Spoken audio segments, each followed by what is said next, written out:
Hola doctora, buenas noches. Buenas noches y muy noche. Que vamos a concluir el tema, nada más nos falta cáncer de mama, ¿verdad, Mario? Sí, doctora. Okay.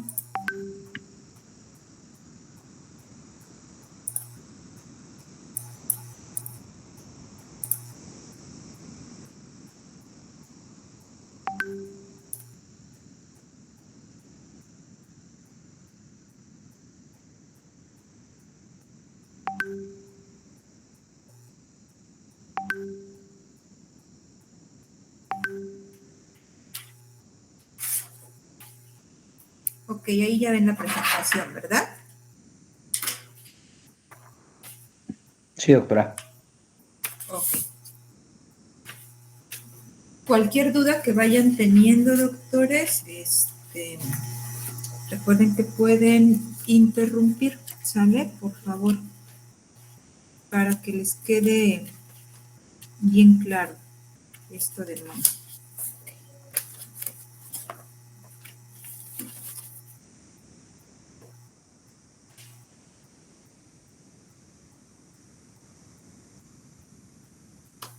Okay, perdón.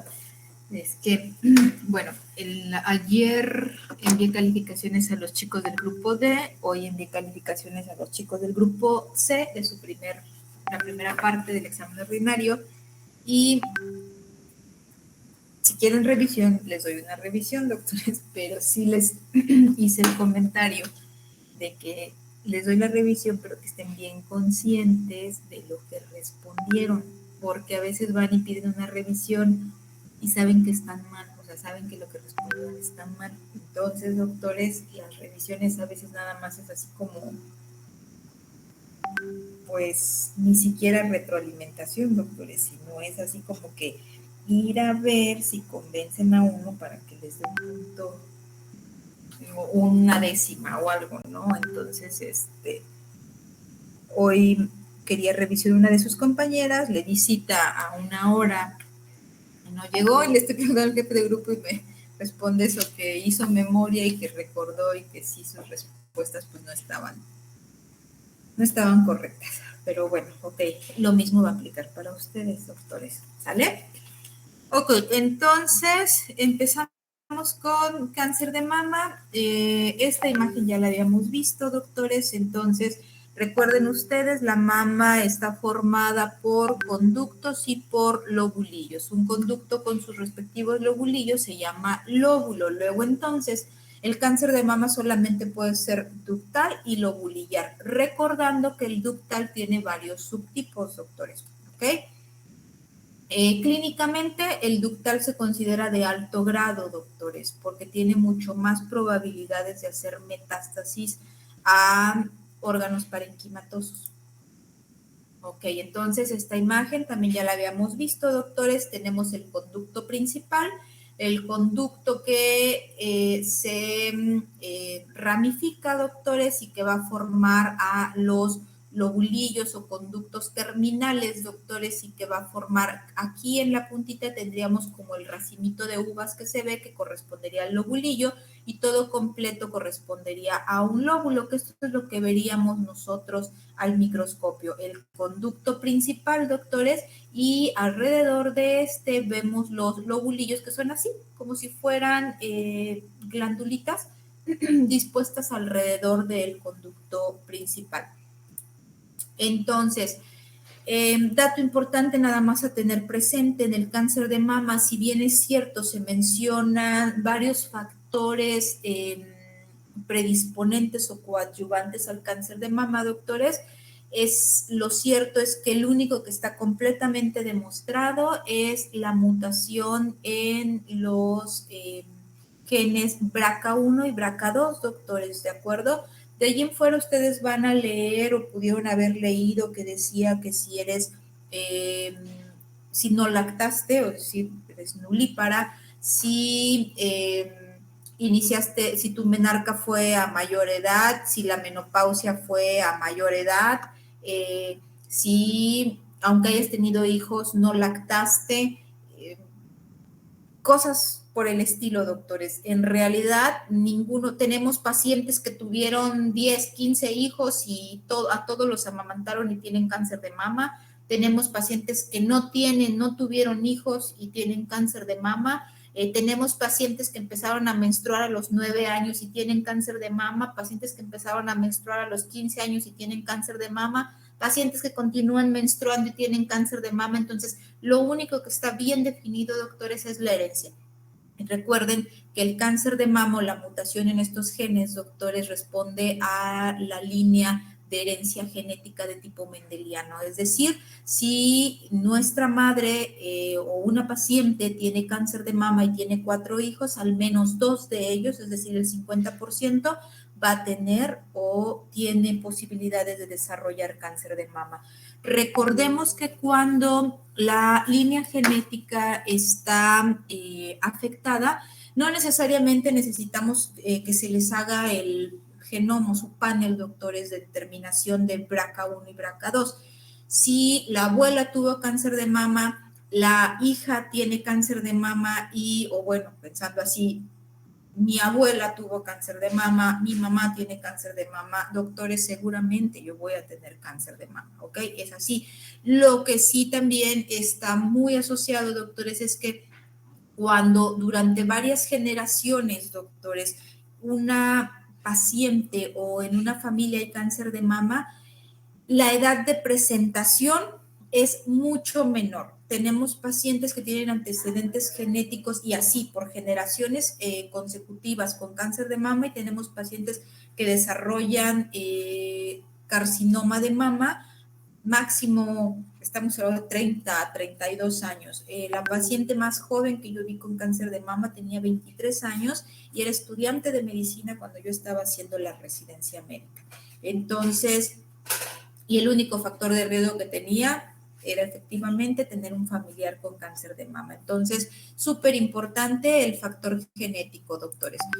Clínicamente, pueden ustedes leer y ver muchas imágenes. De hecho, cuando ustedes van a consultas y ven de la exploración mamaria, les ponen imágenes que son a veces muy feas, ¿no? Que las hacen en cierto modo para que las pacientes como que se asusten y tomen conciencia. Pero de los que rotaron y tuvieron oportunidad de ver mamas, doctores, la mayoría de ellas, las pieles o la piel que tiene la mama no se ve alterada. En muchas de ellas no hay retracción de pezón, como es que todo el mundo dice, hay retracción de pezón como signo clínico de cáncer de mama, o las pacientes van a tener piel de naranja. No, doctores, todo depende del sitio donde se origine la neoplasia. Si la neoplasia se origina muy cercana a la piel o en la zona muy cercana a la piel como esta, sí la veríamos que protruye, o si se originara en la región retroareolar, es decir, detrás del complejo areola-pezón, va a generar retracción y entonces va a hacer que se retraiga el pezón, doctores. Si no, las pacientes clínicamente ustedes las van a explorar y no van a tener nada. Es más, si ustedes vieron una paciente con cáncer de mama que la lesión está completamente posterior, doctores, y que la lesión mide, no sé, 2 centímetros en una mama muy grande, y ven ustedes a una paciente con una mastitis granulomatosa o con una mastitis aguda severa, doctores, ustedes apostarían que la que tiene cáncer es la del proceso inflamatorio. ¿De acuerdo? Clínicamente, sin que la toquen ni la interroguen, nada más con verlas ustedes por lo aparatoso del cuadro sospecharían que tenga más posibilidades de ser maligno el proceso inflamatorio. Entonces, por eso hay que tener cuidado. Y la exploración. Recuerden que la exploración de mama es súper importante, pero doctoras y doctores, para que ustedes puedan explorar a una paciente las mamas, tienen antes que haber explorado, en el caso de las doctoras, haberse explorado ustedes, en el caso de los doctores, pues haber explorado a varias pacientes para que más o menos tengan idea de cómo es la mama. La mama, doctores, recuerden ustedes que es grasa. Y entonces, si nosotros nos palpamos la mama, obviamente, doctores, vamos a sentir los nodulitos de grasa. Y si no estamos familiarizados con ello, todo lo vamos a percibir alterado, todo lo vamos a percibir anormal. Entonces, por eso es que tenemos que hacer la exploración correcta o practicarla para más o menos tener una idea de qué es lo que vamos a palpar. Segundo, recuerden ustedes que la exploración de mama se debe de hacer en días fuera de los ciclos del periodo menstrual.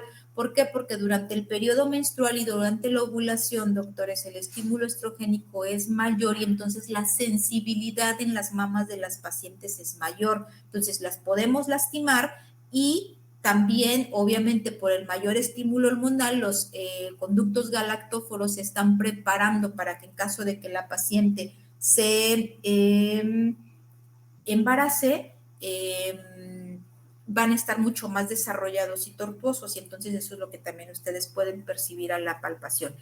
Importante, doctores, que cuando exploran a una paciente, la exploren con el brazo arriba, ¿de acuerdo? O ya sea de pie o acostada, pero el brazo lo deben de tener arriba. Y esto es muy simple, hombres y mujeres háganlo frente a un espejo, con las manos abajo, doctores, y van a ver cómo la mama, obviamente por los músculos, se encuentra descendida y no la van a ubicar exactamente bien. Si levantamos el brazo, obviamente el músculo sube, doctores, subimos la mama y entonces la podemos ver perfectamente y explorarla de manera adecuada, además de que esto nos ayuda también a explorar la axila. Ok, y entonces tenemos dos tipos de carcinoma de mama. Vamos a hablar infiltrante, doctores, ¿ok? Ya vimos previamente que podemos tener el único antecedente para desarrollar, para que nosotros veamos un carcinoma infiltrante, doctores de mama, es que obviamente tuvo que haber existido previamente un in situ, un carcinoma in situ, para que se pueda desarrollar un carcinoma infiltrante, ¿de acuerdo? Entonces, esta imagen que tenemos acá, doctores, lo que estamos viendo es una imagen histológica del carcinoma lobulillar infiltrante, es decir, que se originó de los lobulillos. ¿Cuál es la característica histológica del carcinoma lobulillar, doctores? En el caso del carcinoma lobulillar, las células son células mucho más pequeñas que histológicamente son células de bajo grado, doctores, y que tienden a disponerse en el patrón clásico, tienden a disponerse así, una tras otra, que esto se llaman filas indias, doctores. Actualmente mucha gente prefiere o recomiendan ya no llamarle así por cuestiones de discriminación. El decir filas indias se supone que es un insulto para las células, ¿no? Entonces, se disponen las células una tras otra. Entonces, por esta característica que hacen las células de ir infiltrando una tras otra y inicialmente extenderse hacia los tejidos, doctores, en el carcinoma lobulillar, muchas pacientes en un inicio no hacen como tal un nódulo, no hacen una bola que ustedes puedan palpar. Probablemente cuando palpen van a sentir solamente una zona de consistencia aumentada, doctores, que se extiende. ¿Okay? Por eso es importante que ustedes entrenen mucho sus dedos para ser sensibles a todos los cambios de consistencia que puedan palpar. El carcinoma lobulillar, doctores, hace realmente un nódulo que ustedes palpan como tal, así una bolita ya bien hecha, doctores, cuando ya tiene un tamaño mayor, ¿ok? Entonces, por eso es importante que ustedes puedan palpar. Recuerden que todas las neoplasias de mama, doctores, son diagnosticadas con el estudio de pesquisa que corresponde a la mastografía, así como la citología cervicovaginal, doctores. Es el estudio de tamizaje para el carcinoma de cervix. En el caso de la mastografía, doctores, es el tamizaje o el estudio de pesquisa para las pacientes que puedan tener cáncer de mama. En las mastografías, doctores, inicialmente muchos de los tanto carcinomas in situ como los carcinomas cuando se empiezan a desarrollar, que son tamaños pequeñitos, pueden estar asociados a microcalcificaciones y las microcalcificaciones son sospechosas en una mastografía. Esto indica o sugiere, se le sugiere la toma de biopsia en las pacientes y muchas veces cuando toman las biopsias secundarias a una a presencia de microcalcificaciones, doctores, nosotros encontramos o un carcinoma ductal o un carcinoma, perdón, o un carcinoma in situ o un carcinoma infiltrante, ya sea ductal o lobulillar, doctores. Entonces, por eso es importante el estudio de mastografía, porque descubrimos o diagnosticamos a las pacientes en una etapa inicial. Bueno, y este es otro tipo, otra imagen histológica del carcinoma lobulillar, en donde vemos cómo, por ejemplo, en esta imagen se dispone en fila, doctores, una célula tras otra, pero, por ejemplo, aquí van dos células juntas. Este se llama patrón trabecular. Cuando van a partir de dos células se llaman trabéculas. Cuando forma grupos, como aquí, doctores, se llama patrón alveolar. Entonces, tiene diferentes patrones, más no tipos, ¿ok? El único que tiene diferentes tipos es el ductal. ¿Dudas o preguntas aquí, doctores?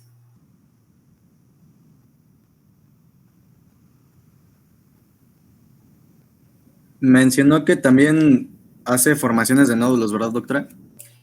Como grupos, no nódulos. Grupos. Ah, grupos. Histológicamente, hacen grupos y se llama patrón alveolar. Ah, ok. Gracias. ¿Alguien más? ¿No? Sí, doctora, yo. Entonces, solamente mencionó dos patrones, ¿verdad? Puede ser el trabecular o el alveolar. Perdón, doctores. Ok, Celso. Hay varios patrones, se los digo. Es el clásico, que es el que forme filas indias o que vaya una célula tras otra. Hay el patrón trabecular, donde van en dos células, ¿sí? El patrón alveolar, donde hace grupos pequeños, doctores, como si fueran racimitos de uvas, ¿sí? Eso se llama, eso es un patrón alveolar. El tipo sólido, doctores, donde todas las células están continuas, eso se llama sólido. Y el patrón pleomórfico, que es el pleomórfico, es que toma muchas formas, es el que tiene mayor grado en el carcinoma lobulillar. Y hay otro que se llama túbulo lobulillar, que hace pequeños conductitos y vemos que después del conducto, hagan cuenta que este es el conducto, y justo como están mis dedos a una orillita, vemos cómo las células se extienden así una tras otra en fila india, ¿ok? Entonces son los diferentes patrones que tenemos. ¿Sí? Sí, gracias. Sí, Celso. ¿Alguien más?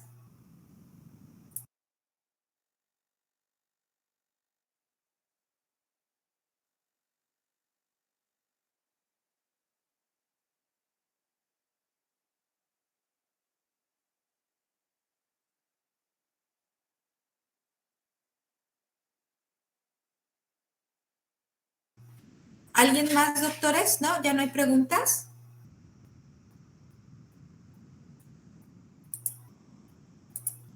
No, doctora. ¿No? Ok, continuamos entonces. Y esta imagen, doctores, corresponde precisamente al carcinoma lobulillar de tipo pleomórfico. En este, doctores, las células, les decía yo que en el carcinoma lobulillar, la característica es que la célula es pequeñita, predomina sobre todo el núcleo. ¿Sí? Vean en esta imagen, lo que se ve más son los núcleos, casi no se ve citoplasma. El carcinoma lobulillar, su citoplasma es muy escaso. Lo que predomina es el núcleo, su cromatina es fina, en algunas partes se ve abierta y permite ver nucleolitos como en estos, pero son nucleolitos muy finos, muy pequeñitos, doctores. En el carcinoma lobulillar de tipo pleomórfico, doctores, las células se vuelven mucho más, los núcleos de las células se vuelven mucho más grandes, doctores, hipercromáticos, incrementa el número de mitosis y una característica que tienen es que hacen una imagen de células en anillo de sello, como esta que está aquí. Todas las que ven ustedes como espacios blancos corresponden a células en anillo de sello. Y entonces esto les confiere mayor agresividad a los carcinomas lobulillares de este tipo, del tipo pleomórfico. ¿De acuerdo? ¿Cómo podemos identificar histológicamente o diferenciar nosotros entre un carcinoma lobulillar y un carcinoma ductal? en el ductal, como se origina del conducto, doctores, obviamente vemos, esto es un conducto, vemos que el conducto está ocupado y el tipo de célula es diferente. En el carcinoma lobulillar, doctores, el conducto está respetado y las células neoplásicas se disponen alrededor de él, dando una imagen que sugiere tiro al blanco, ¿ok? Todos han jugado eso de lanzar darditos, ¿verdad? ¿Ok? Se supone que esto es un tiro al blanco, doctores. El conducto está respetado y todas las células se van a disponer alrededor de él. ¿Dudas o preguntas hasta aquí, doctores? El de tiro al blanco es el ductal, ¿verdad, doctora? No, el lobulillar. Ah, el lobulillar, ok.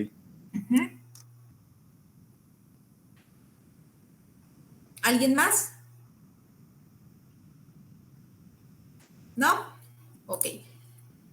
Continuamos. Esta imagen, doctores, corresponde al carcinoma ductal, ¿de acuerdo? El ductal, su característica es que como se origina del conducto, va a formar túbulos, ¿ok? Así es como se le llama en el caso de la clasificación del SBR, Scarf-Blum-Richardson, que es el que tenían que haber leído. Entonces, forma conductos, doctores, ¿de acuerdo? Y esos conductos son estos espacios, doctores. Todos los ductales o la mayoría de los ductales vamos a ver que tienen formaciones de conductos y en base a la formación de conductos les vamos a dar una calificación, entonces va a permitir que les demos un grado.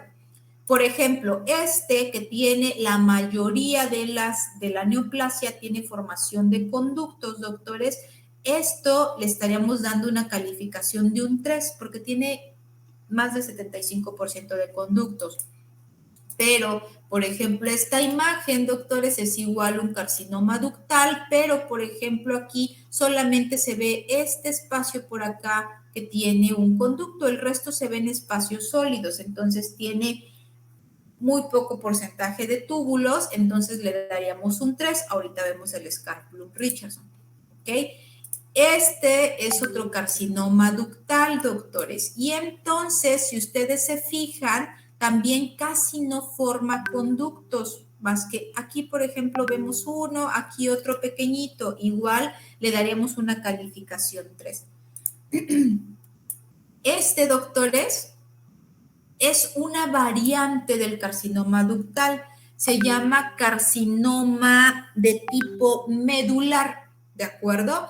El carcinoma medular de la mama, doctores, es un carcinoma de los que salen siempre con un mayor grado. Son de alto grado los carcinomas medulares.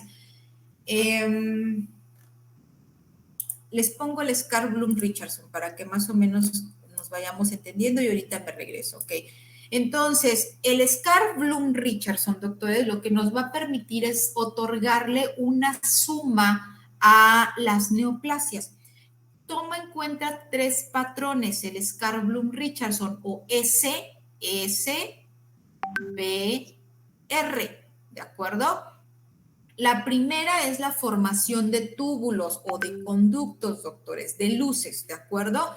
Si tenemos que la neoplasia forma más del 75% forma túbulos, le damos un 1, ¿ok? Califica 3 características el Scarf-Blum-Richardson. Túbulos, características del núcleo y número de mitosis. Y a cada uno de ellos les otorga 3 puntos, del 1 al 3. Entonces, si otorga 3 puntos por cada uno de ellos, vamos a tener en total una suma de 9 si les damos el mayor grado. ¿Sí o no? ¿Entendimos eso? Sí, doctora. Ok, entonces, si tengo una neoplasia que forma túbulos en más del 75% de la neoplasia, significa que veo muchos túbulos. Eso tendría que ser lo normal, entonces le voy a dar un 1. Si del 10 al 75% forma túbulos, le doy un 2. Y si menos del 10% de la neoplasia forma túbulos, le doy un 3. A mayor calificación es menor la diferenciación, doctores. ¿De acuerdo? La segunda característica a calificar, doctores, es el tamaño del núcleo. Si los núcleos son pequeñitos, va a tener un punto, doctores. Si los núcleos son grandotes y pleomórficos, va a tener 3 puntos, ¿de acuerdo? Entonces, dice que le damos un 1 si el núcleo es pequeño y está regular, ¿sí? Como si fuera una célula normal. Del grado 2, normalmente aquí en patología sucede eso. Si me voy al 3, digo que es un núcleo de alto grado. El núcleo es grande, la cromatina está abierta y va a tener nucleolo, doctores. Significa que debe ser más del doble de una célula normal. Y para que le demos 2 puntos, tiene que estar entre el 1 y el 2. ¿De acuerdo? Y la tercera característica es el conteo de mitosis. Entonces, si tengo una neoplasia que tiene de 0 a 7 mitosis por 10 campos de alto poder, le voy a dar 1. Si tiene de 8 a 14 mitosis en 10 campos de alto poder, le doy 2. Y si tiene más de 15 mitosis en 10 campos de alto poder, le voy a dar un 3. Es menos diferenciado, ¿ok? Luego, entonces, doctores, esto es el SBR, pero existe una modificación, doctores, que se llama Nottingham, fue hecha por Elston Ellis, ¿ok? Y todos lo conocen como Nottingham. El Nottingham ya nos da grados, doctores, ¿de acuerdo? Entonces, en los grados, doctores, tenemos 3 grados. Ojo, la suma para el SBR se realiza con números arábigos. Los grados se dan con números romanos, doctores, ¿ok?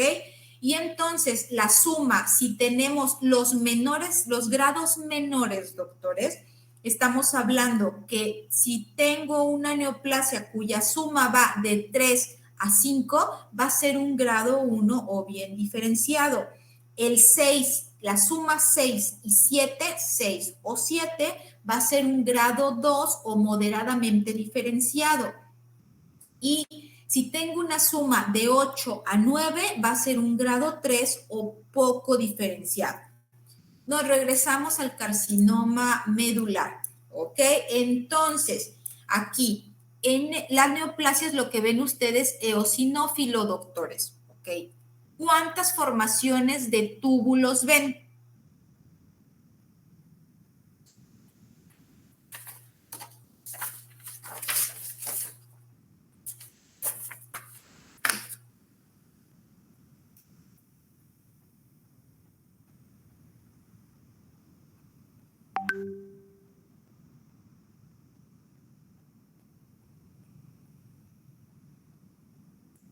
Lídice Ali. Sí, doctora. ¿Cuántas formaciones de túbulos ves? ¿Cuánto le darías de calificación, Lídice?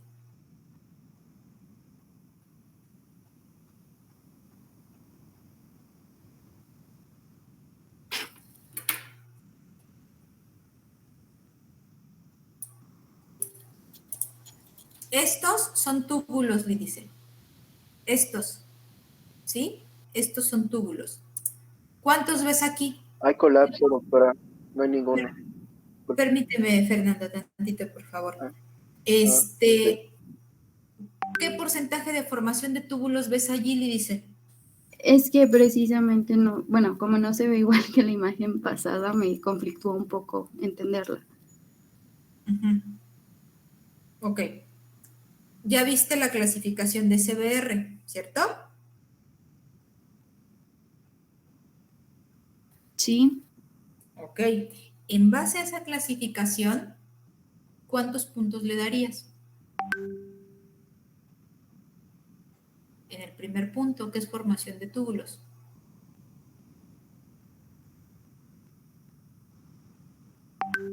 ¿3? Bueno, no estoy segura. 3. ¿Por qué 3, Lídice?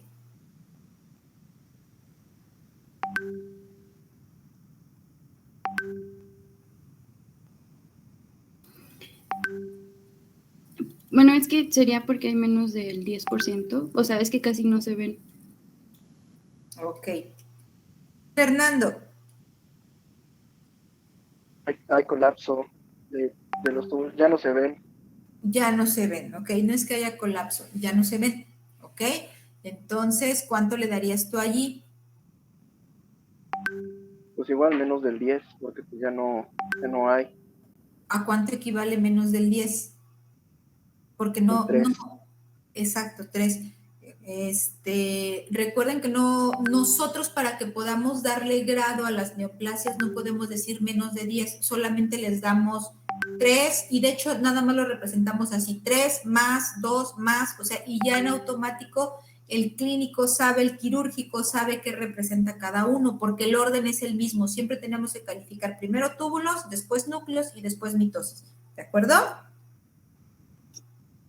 Sí, doctora. Sí, ok, dice, también estás bien, gracias, nada más pongan atención, ¿vale? Espera una vez. Ok, en el tamaño del núcleo, doctores, en el tamaño nuclear, Aldo Alfonso.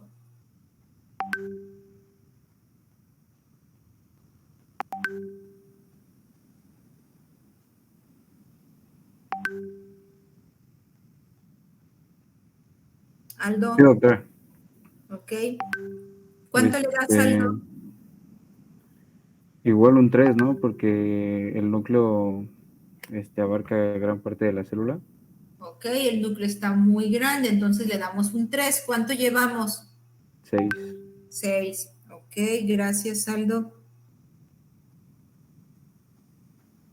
Y Braulio, Sí, doctora. mitosis. Te digo cuáles son. 1, 2, 3, 4, 5, 6, 7, 8, 9, 10, 11, 12. Es un campo. Pues sería 3, ¿no? Porque son más de 10. Ok, entonces, ¿cuánto tenemos, Braulio? ¿Cuál es 9. tu suma? 9. Muy bien. ¿A qué grado corresponde, Braulio? Un grado 3. ¿Un grado 3 o cómo se llama?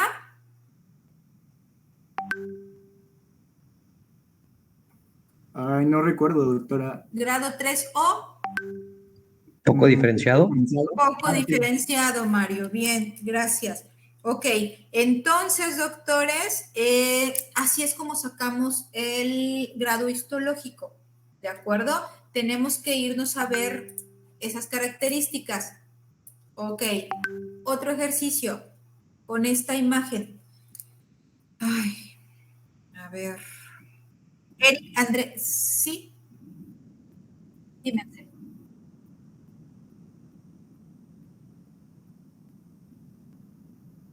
Como 12 conté, pero no, es un campo. Acuérdense que son más de 15 en 10 campos. Y ahí, esto es solamente lo que veo, alto poder, campo de alto poder, es al mayor aumento. Nuestro mayor aumento es el 40X y esto es un 40X, ¿ok? Entonces, tendría yo que ir este es uno, me faltan 9, pero pues ya, o sea, aunque le cuente yo, ya en un campo tuve 12, que es casi lo que tendría que completar en 10 campos. ¿Sí, Axel? Por eso. Sí. Ok, entonces a ver, déjenme ver quién me falta. Eric, André. Sí, doctora. Ok, ¿cuánto le das en túbulos, Eric? Le daría un 2. Un 2, ok. 2 o 3 está bien. ¿Por qué? Tiene aproximadamente entre el 10 y hacia el, bueno, máximo del 75, que es lo que marca el 2, pero está en ese De nivel. acuerdo. Bien, André. Ok, Martín López. Sí, doctora. Tamaño del núcleo. ¿Cuánto le das?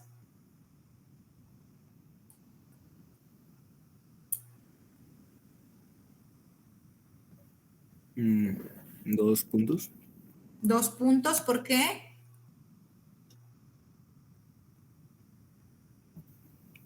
Eh, la relación del núcleo creo que todavía se puede identificar, ¿no? Ok, recuerden que no es la relación del núcleo, es el tamaño del núcleo en comparación con una célula normal, ¿ok? Pero sí está bien, un 1 o un 2 aplica para esta imagen. Gracias. ¿Quién sigue? América Sabina. Sí, doctora. Ok. Mitosis, América. Espérame. Nada más hay una. ¿Perdón?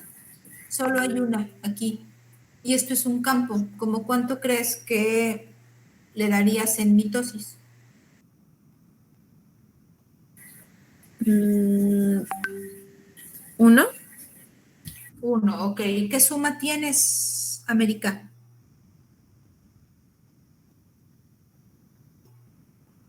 ¿Sería 7? ¿Sería 7? No, Era perdón, 5. 5, ¿no? 5, perdón. 5. Ok, 5, América. ¿Y entonces qué grado sería?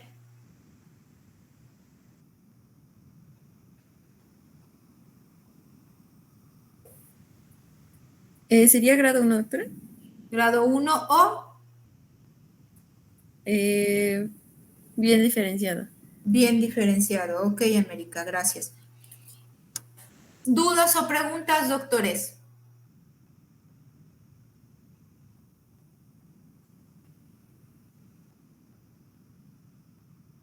¿No? Ok.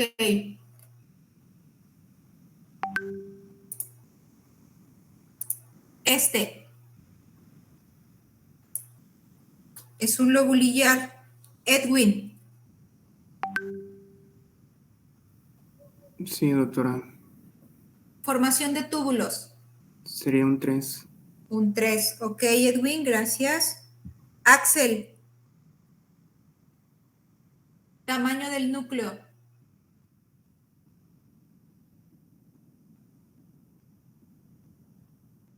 Un 2, ok, gracias. ¿Por qué 2, Axel?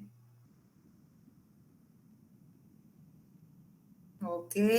Valeria.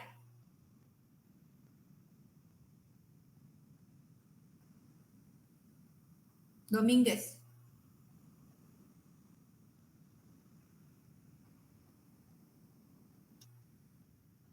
Valeria la 1.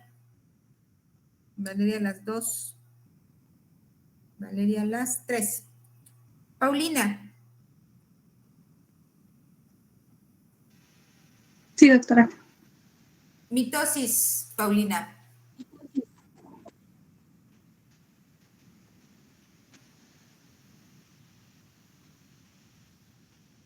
No tiene.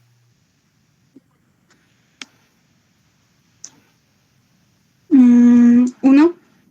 1. ¿Cuál es tu suma, Paulina? 5. No, perdón, 6. 6 es 6. Ok. ¿Grado?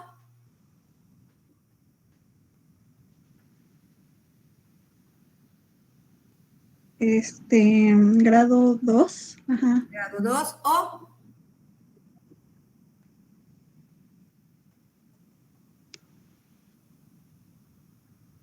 Pues, no, es que no es moderado. es moderadamente diferenciado. Ok. Gracias, Paulina. ¿Dudas o preguntas de esto, doctores? ¿No? ¿Sí queda claro cómo sacamos el grado histológico y el SBR?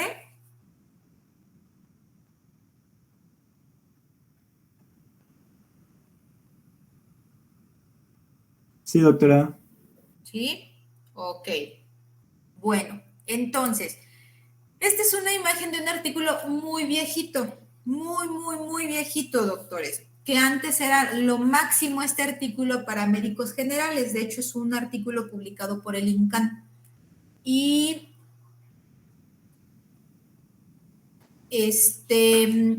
era muy práctico, para médicos generales era buenísimo, con que leyeran este artículo sabían más o menos qué es lo que tenían que hacer con sus pacientes, pero en cuestiones de oncología, doctores, o de todas las neoplasias, los diagnósticos, los tratamientos y las etapificaciones, doctores, y estadios ha cambiado y han cambiado de una manera muy importante. Durante el tiempo de este artículo, doctores, lo más importante que se consideraba, de hecho por eso era categoría 1, porque era lo más importante, era el tamaño del tumor, cómo se encontraban los ganglios y qué grado histológico tenía, doctores. Y en segundo lugar, quedaba cómo estaba expresado el HER2, junto con los marcadores de proliferación. Actualmente, doctores, estos que estaban, el HER2 y el KI67, doctores, que se encontraban en categoría 2, se encuentran en categoría 1, doctores. ¿De acuerdo? Entonces, ¿el tamaño del tumor es importante? Sí, pero ¿qué creen? Actualmente lo que se utiliza para tratamiento, más que el tamaño del tumor, porque no importa si tienes un tumor de 1 centímetro, de 5 centímetros o de 10 centímetros, doctores, lo que va a importar para que ustedes den el tratamiento, o que es independientemente del tamaño, va a ser los receptores hormonales, doctores, que se refiere a esto, expresión de RH, expresión de receptores hormonales, de HER2, doctores, y de KI67. ¿De acuerdo? Es lo más importante que tenemos actualmente que realizar en un estudio de cáncer de mama.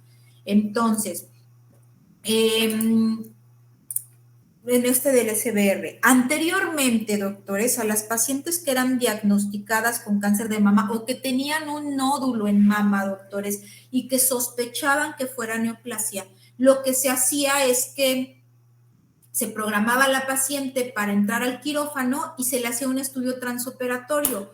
Y durante el transoperatorio se hacía el diagnóstico de malignidad o de benignidad.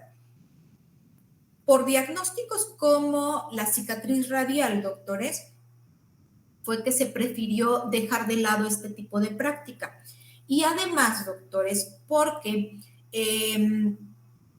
con el advenimiento de las terapias adyuvantes, doctores, o de la terapia molecular, se vio que una paciente se veía más beneficiada al darle terapia neoadyuvante. La terapia neoadyuvante, doctores, corresponde a las quimioterapias más la aplicación de un tratamiento blanco molecular en caso de que sea positivo para HER2 o para los receptores hormonales. Es decir, tenemos una paciente que tiene una neoplasia de mama y tiene una neoplasia de 5 centímetros, ¿ok? Entonces, ¿qué es lo que se prefiere hacer actualmente? Anteriormente, el tamaño que fuera, entraban y operaban y quitaban la mama, realizaban la mastectomía. Mastectomías son de 2 tipos, doctores. Simple, cuando solamente se traen la mama, y la mastectomía radical cuando trae la axila. Ambas ahora se llaman modificadas porque ya no tienen el músculo pectoral, solamente es la glándula mamaria, ¿de acuerdo? Entonces, actualmente, doctores, lo que se prefiere es realizar una biopsia incisional por Trucut o con aguja de corte, se llama también.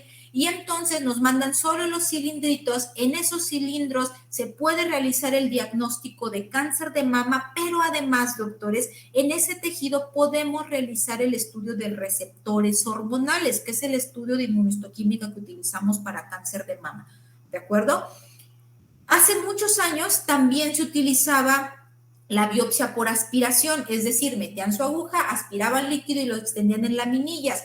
¿Era útil? Sí, doctores, pero a lo más que podíamos llegar a decirles era maligno, ¿ok? Pero no podíamos decirles ni cómo estaban los receptores, ni si era un ductal o si era un lobulillar o si era algún tipo especial.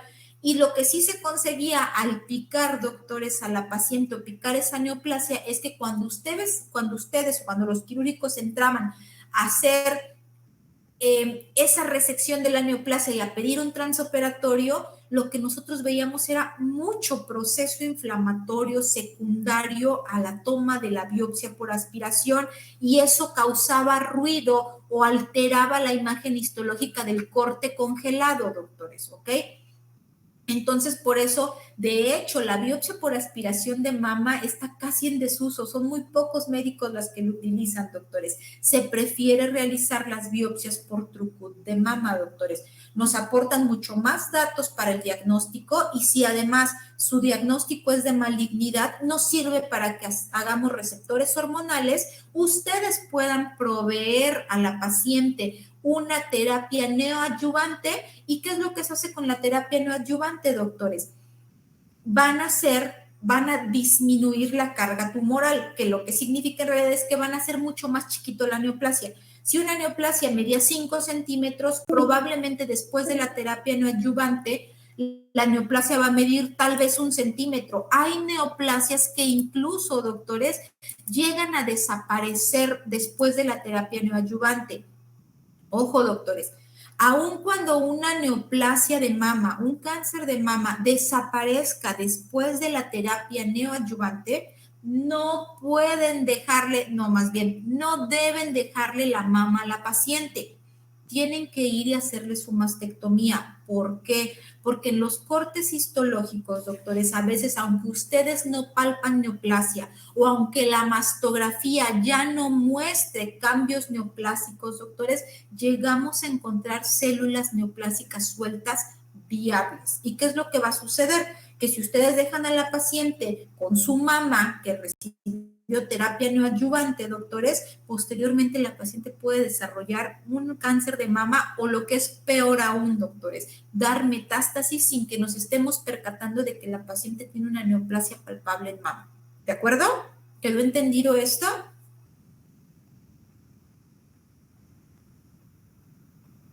Sí, doctora. ¿No hay dudas? Ok, ¿cuáles son los marcadores de mama que se utilizan o los marcadores de inmunohistoquímica que se utilizan para cáncer de mama? 4. Anteriormente solo 3 eran los que se pedían como indispensables, doctores, que eran receptores de estrógeno, receptores de progesterona y HER2. El HER2, doctores, es un factor de crecimiento epidérmico. Los factores de crecimiento epidérmico son 4, HER1, HER2, HER3 y HER4. El que se utiliza para cáncer de mama es HER2. ¿De acuerdo? Entonces, doctores, actualmente, aparte de estos 3 receptores, se agrega el Ki67, que es el es el marcador que nos sirve para medir la proliferación celular. Entonces, actualmente un panel completo de cáncer de mama, para cáncer de mama debe tener receptores de estrógeno, receptores de progesterona, HER2 y Ki67. En esta imagen, doctores, lo que vemos es una inmunohistoquímica de receptores de estrógenos. Tanto los receptores de estrógeno como los de progesterona se van a expresar en el núcleo de las células neoplásicas, ¿ok? Esto que ustedes ven pintado de cafecito corresponden a los núcleos de las células neoplásicas y cuando se tiñen así son positivos, doctores. Son receptores de progesterona. Igual, lo que ustedes ven aquí pintado en color café, doctores, corresponden a los núcleos. Y los núcleos son positivos. ¿Cómo es que vamos a otorgar una calificación a los receptores de estrógeno y a los receptores de progesterona? Primero, tenemos que valorar qué tanto está pintando el núcleo o qué tanto tiñe de positivo.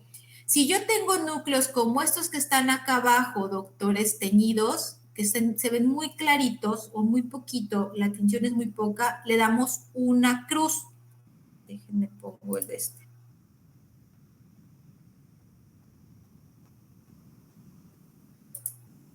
Así, una cruz y significa que tiñe débil, por así decirlo. ¿Okay?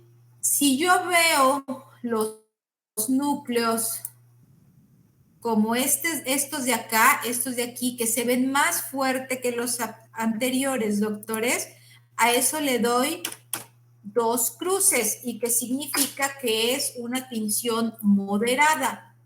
Pero si yo los veo como estos de acá, que están muy intensos, un café muy fuerte como estos que están aquí, doctores, entonces a esos le damos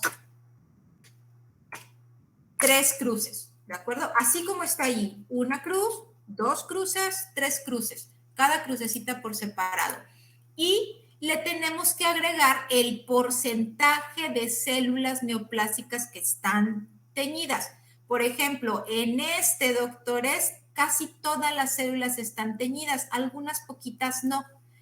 La mayoría se ven con una intensidad 2, no se ven tan claritos como estos, pero tampoco se ven tan fuertes como esos. Entonces, ¿cómo reportaríamos esto? Se reporta así: positivo, 2 cruces, y entre paréntesis tenemos que poner el porcentaje de células que están positivas. Sería positivo, 2 cruces, y el 90% de las células están pintadas con esta intensidad, ¿ok? Con 2 cruces. ¿Sí? ¿Me explico, doctores?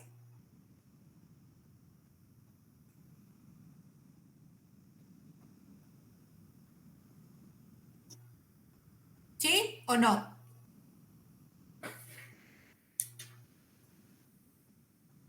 Sí, doctora. Ok. Este es el marcador de inmunohistoquímica llamado HER2. ¿Ok, doctores? El HER2 se tiñe en la membrana citoplásmica de la célula neoplásica. Para que nosotros demos un HER2 como positivo, debemos tener la tinción en por lo menos 10% de las células, 10% o más de la totalidad de las células, con una intensidad, con una tinción continua e intensa de las membranas citoplásmicas, ¿ok? Entonces, si ustedes se fijan aquí, es más del 10% de las células neoplásicas que están teñidas toda la membrana citoplásmica, y lo vemos así, como circulitos que corresponde alrededor de la membrana citoplásmica. Estos son positivos. ¿Cómo expresamos la positividad del HER2, doctores? El HER2, si nosotros le damos 0, significa que no hay ninguna célula positiva, y esto se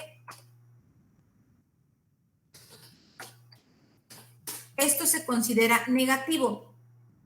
0 es negativo.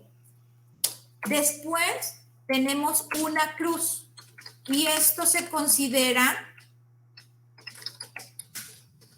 positivo débil. Ojo, doctores, aquí en lugar de poner las cruces como en receptores de hormonas y de estrógenos y progesterona, se le tiene que poner el número de la cruz, 1 y una crucecita. Una cruz, doctores, significa positivo débil. ¿Cuál es la posibilidad de tratamiento? A ver, el HER2 se utiliza para terapia blancomolecular. El tratamiento se llama Herceptin, ¿ok? Que es el anti-HER2, ¿ok? Entonces, en las pacientes que el HER2 es positivo, se les da un tratamiento específico, doctores, y les va muy bien a las pacientes, o responden muy bien las pacientes, pero solamente se les da el tratamiento a aquellas pacientes que sean positivas reales. ¿Por qué positivas reales? Una cruz significa positivo débil. La paciente no es candidata a terapia con el anti-HER2 o el Herceptin, que así es el nombre comercial, el Herceptin. No son candidatas a tratamiento con Herceptin, pero se les hace otro estudio molecular, doctores, que se llama PDL1. Y si la paciente sale positiva a esta mutación de PDL1, se le da un tratamiento con el que se le da otra posibilidad a la paciente. Porque, ojo, si bien es cierto, las neoplasias, doctores, que son, mientras menos posibilidades de tratamiento tienen, doctores, la paciente se encuentra en mayor riesgo de desarrollar enfermedad metastásica, doctores, ¿de acuerdo? ¿Por qué? Porque no tiene un tratamiento específico. Ok, ahora, existe otro valor que se llama 2 cruces, y eso se considera indeterminado. ¿Qué significa eso? No es seguro que sea positivo, pero tampoco es seguro que sea negativo. Entonces, en las pacientes cuyo reporte es 2 cruces, se tiene que mandar a un estudio que se llama SISH, y eso es una hibridación in situ.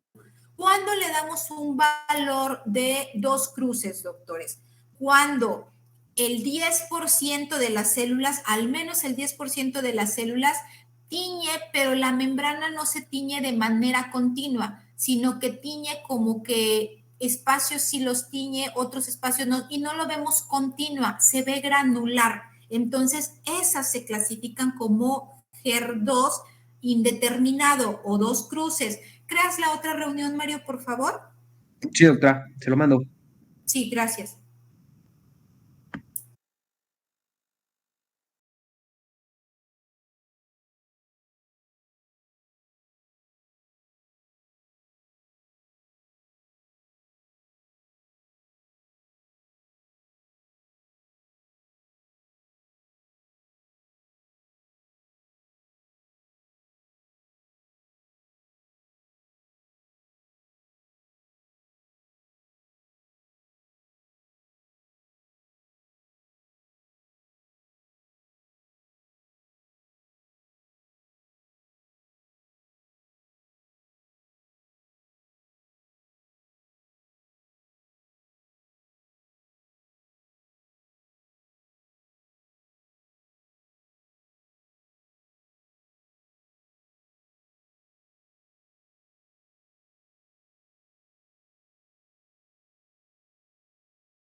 Ok, entonces les decía yo, cuando sale con HER2, 2 cruces, se llama indeterminado y entonces se le tiene que pedir el estudio de SISH, que es hibridación in situ, doctores.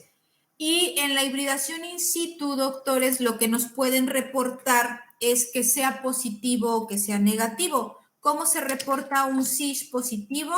Significa amplificado. Amplificado significa que es positivo, ¿de acuerdo? Si dice no amplificado, significa negativo. Y entonces, aquellos pacientes que por estudio de SISH, doctores, amplifican, son candidatas también al tratamiento de Herceptin. La positividad, el HER2 positivo, equivale, doctores, a que nosotros se los reportemos como 3 cruces. El único positivo verdadero con estudio de inmunistoquímica para HER2 es este, doctores, que nosotros reportamos así, 3 cruces. ¿De acuerdo? ¿Dudas o preguntas, doctores?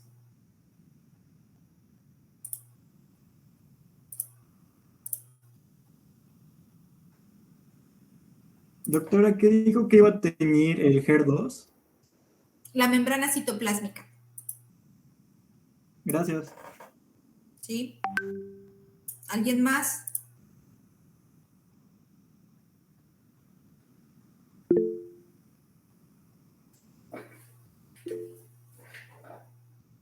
Sí, Emiliano. No, doctora, perdón, falló mi mouse, discúlpeme. Ok. ¿Nadie tiene preguntas? Bueno, doctora, si me lo permite, le puedo hacer una pregunta con relación a un tema que ya se había pasado, ¿De qué? de gastritis. Jesucristo. Ajá, a ver. Gracias gracias al estudio me ha permitido que se me esclarezcan unas cosas, pero pues también... A buena hora. Un día, 12 horas antes del examen. Nada más para confirmar, entonces si vemos que si está activada, es porque vemos la presencia de... No, activada no, activa. Activa, si vemos que está activa, es por la presencia de neutrófilos en el estrato superficial o en la lámina propia. No existe estrato superficial en la mucosa gástrica. Estrato superficial solamente existe en los epitelios planos. Bueno, en la capa más superficial. Si vemos ¿Cómo pues se que llama hay eso? mucosa. Toda es la mucosa. Bueno, en la capa epitelial, pues, propiamente dicho. Todo es epitelio. En las células, ¿cómo se les puede llamar? ¿Superficiales epiteliales? En el epitelio de superficie. Ok. Sí, pero solo así, ¿eh? Si pones eso de, ¿qué? Estrato superficial, tache. Tache. Tache, 20,000 pesos, tache y así grandota y con rojo, porque me gusta calificar con rojo. Ok, y entonces el infiltrado inflamatorio solamente se ve en lámina propia. A ver, para que tú digas agudo o crónico, es en lámina propia el tipo de infiltrado que predomina. Ok. Va que va. Gracias, doctora. Sí. Ok, entonces, si ya no hay preguntas, doctores, nos vamos rapidísimo con la clasificación molecular de cáncer de mama.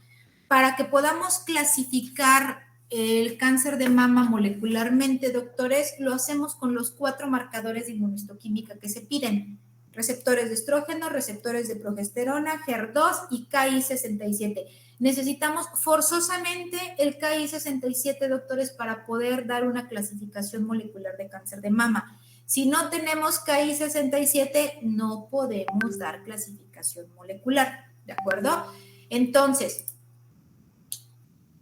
dentro de los tratamientos, doctores, tenemos tratamientos que son sistémicos y locorregionales, doctores.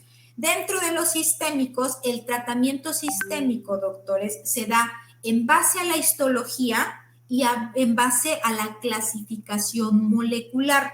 Ambas están unidas, doctores. Necesitamos tener el tipo histológico para que podamos hacer estudio de inmunohistoquímica y luego entonces dar una clasificación molecular. En los tratamientos locorregionales, doctores, significa que son la quimioterapia y la radioterapia, doctores, es decir, los que son localizados, ¿de acuerdo? Ok, entonces, nuevamente, doctores, la mama con sus conductos, sus lobulillos o lóbulos, ¿ok? Los 2 tipos histológicos, carcinoma ductal, carcinoma lobulillar. Y entonces, doctores, los estudios de inmunohistoquímica que necesitamos realizar a todas las mamas con cáncer de mama, porque son indispensables para que ustedes puedan otorgar tratamiento a las pacientes, son estos 4, receptores de estrógeno, receptores de progesterona, HER2, NEU, ¿ok? Y el KI67. ¿Cómo se clasifica molecularmente el cáncer de mama, doctores? En base a la inmunohistoquímica, se va a clasificar como luminal A, luminal B y HER2. Si no nos marca ninguno de estos anticuerpos, es decir, estrógenos, progesterona y HER2, los 3 son negativos, se considera triple negativo, doctores. ¿De acuerdo? Ahora, ¿qué necesitamos para que sea luminal A o luminal B? Un luminal A va a tener normalmente receptores hormonales positivos, ya sea que tenga estrógenos y progesterona positivo o tenga positivos los estrógenos y negativos las progesterona. Casi siempre es así. Pero lo más importante, doctores, es el KI67.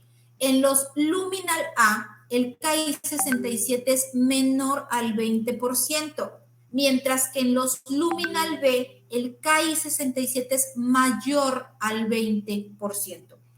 Para que se considere molecularmente HER2 o con sobreexpresión de HER2, doctores, todos tienen los receptores de estrógeno negativos y solo expresan HER2, ya sea con inmunohistoquímica o con CISH. ¿De acuerdo, doctores? ¿Y cómo es que los vemos? Vean, nuevamente, esta es una tinción de inmunohistoquímica de receptores de estrógeno, células neoplásicas donde vemos teñidos los núcleos de las células y entonces tenemos que dar cruces.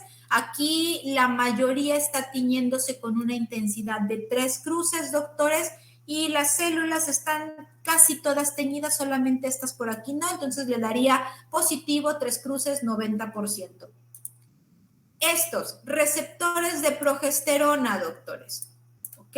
Receptores de progesterona, vean, la intensidad es muy bajita, pocos núcleos están teñidos, doctores, entonces a esto yo le daría positivo una cruz, porque están muy tenues y solo se están tiñendo, no sé, un 10%, entonces positivo una cruz, 10%.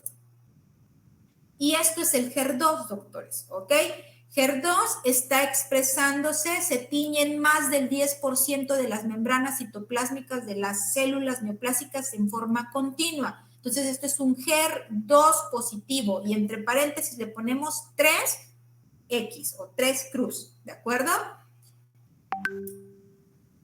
Esto, doctores, es un acercamiento de la imagen pasada. Y entonces, si ustedes se fijan, aquí alcanzamos todo, esta es la célula y van al centro, se ve el núcleo que no se tiñe con inmunohistoquímica porque lo único que tiñe el HER2 es la membrana citoplásmica.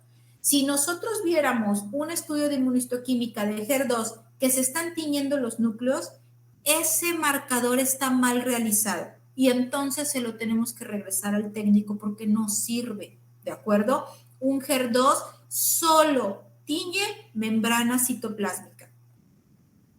Y entonces, doctores, tenemos que los luminal A, doctores, son normalmente estrógenos y progesterona positivos.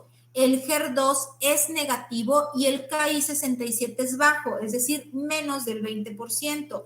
Los luminal B, sus receptores de estrógeno y progesterona son positivos.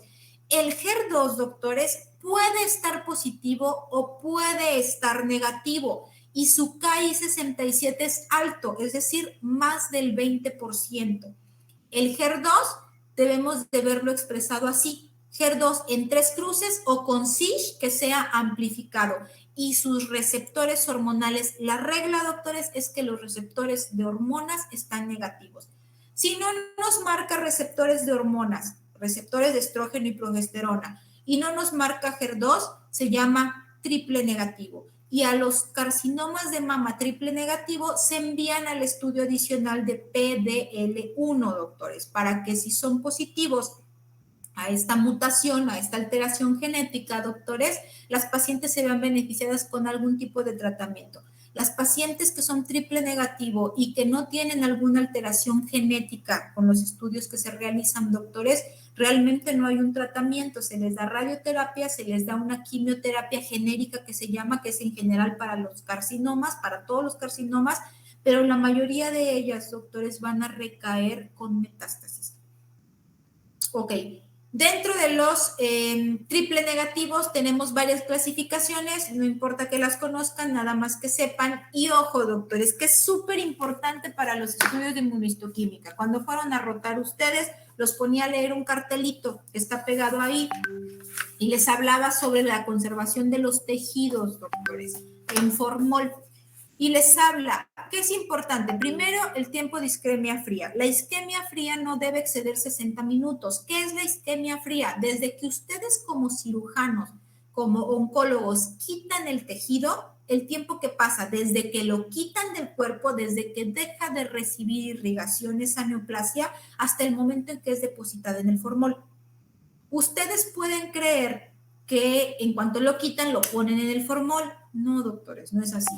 Ustedes lo quitan, se lo pasan a la instrumentista, si ustedes le pidieron una tijera, una pinza, algo a la instrumentista deja la muestra, deja la neoplasia en el riñón, ¿ok? Termina de atenderlos a ustedes y ya que los termina de atender, agarra y le pasa la muestra a la enfermera circulante.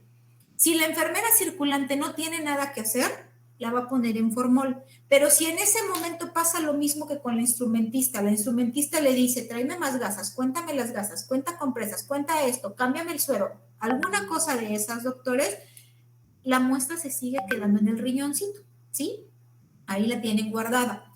Si se desocupa pronto y se acuerda la enfermera que no la puso en el formol, la va a poner en frasco con formol. Pero si se le va la onda, agarra el celular, revisa sus mensajes, sus redes sociales, o da la vuelta, ¿sí? Hace un baile o algo así, doctores, el tiempo de isquemia fría está corriendo. Si bien nos va, le va a pedir al estudiante que lo ponga en formol, pero resulta que la estudiante, doctores, es la estudiante que fue a rotar como ustedes, hoy le tocó ir a rotar, no ha ido a rotar nunca y hoy va a rotar, dice, ponlo en formol. El estudiante no sabe ni qué es formol, ni dónde está, ni cómo se come, ¿ok? Entonces, lo único que va a decir, ¿dónde está? Y a veces dicen, ¡ay, allá ese frasco! Y resulta que tienen el frasco del alcohol, el frasco del agua normal, todos los frascos tienen juntos. Y pues la enfermerita, la estudiante, ve el frasco y dice, pues me señaló agarra el agua destilada. Y la muestra se queda en agua destilada. Y a patología baja hasta el siguiente día. Entonces, la isquemia fría se excedió, doctores. Pasó más de 60 minutos sin que se pusiera en formol. Ese tejido ya no es viable para estudio de inmunistoquímica. Cuando nos llegan a nosotros tejidos que se ven con necrosis, doctores, por mala conservación, los enviamos de todos modos a inmunistoquímica. ¿Por qué? Porque necesitamos que alguien externo diga, no sirve el tejido por mala conservación y no hay expresión de receptores hormonales, ¿ok? Algo que nosotros vemos desde un inicio, necesitamos que alguien más lo diga para que ustedes sepan que el problema no fue en patología, que el problema estuvo fuera, que hubo mala conservación. Ok. Primero, era la isquemia fría. Segundo, el formol. El formol debe de estar a una concentración del 10% y las muestras deben de estar inmersas en al menos, doctores, 5 veces su volumen. Es decir, si la muestra es esto, la muestra mide esto, doctores, tiene que ser 4 o 5 veces más su tamaño de formol. Si no, no sirve, doctores. ¿De acuerdo? Y por último, doctores, el tiempo de fijación. Imagínense que están ustedes como cirujanos, les piden que metan a operar a la mamá del director o de la directora del hospital, o del gobernador o del secretario de salud, o de un personajazo, pues, del estado donde ustedes trabajan. Y les piden a ustedes que le quiten la muestra, o le tomen la biopsia, o lo que tengan que hacer. Y entonces ustedes, porque quieren que sea todo rapidísimo, porque es una persona importante, agarran y dicen, lleva la patología y que lo procesen ahorita, ¿cómo va? Y ya, agarran y dicen, quiero que lo metas ahorita. ¿Ok? Lo hacemos nosotros, lo metemos rapidito porque ustedes quieren. ¿Qué creen que va a pasar, doctores? Ese tejido no va a servir para inmunistoquímica. ¿Por qué? Porque el tiempo de fijación deben de ser mínimo 6 horas en formol, máximo 72 horas. Si el tejido está menos de 6 horas en formol, la inmunistoquímica no es confiable, doctores. Si el tejido está más de 72 horas en formol, el tejido tampoco es confiable para inmunistoquímica. Es donde se dan muchos casos de falsos positivos. ¿Y cómo es que ustedes como clínicos se dan cuenta? Sobre todo los oncólogos médicos. Resulta que nosotros les reportamos y les decimos, pues, ¿qué crees? Es receptores de estrógeno, receptores de hormonas, es decir, estrógenos y progesterona negativo y HER2 negativo, es un triple negativo. Y entonces a la paciente le dan radioterapia y la quimioterapia que le corresponde. ¿Y qué creen? No responde. Ustedes ven que está progresando mucho más rápidamente, que se está comportando como si fuera un luminal A, un luminal B o un HER, ¿de acuerdo? Entonces, es cuando a ustedes no les cuadran las cosas, doctores, y es cuando van a patología y dicen, es que esto no me checa.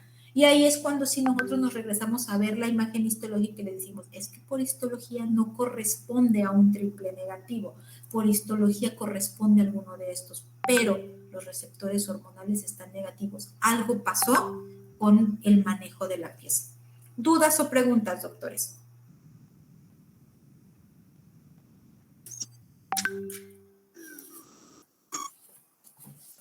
¿No? ¿No hay dudas? ¿No hay preguntas? Ok. Si no hay preguntas, es que todo quedó muy claro. Descansen, doctores.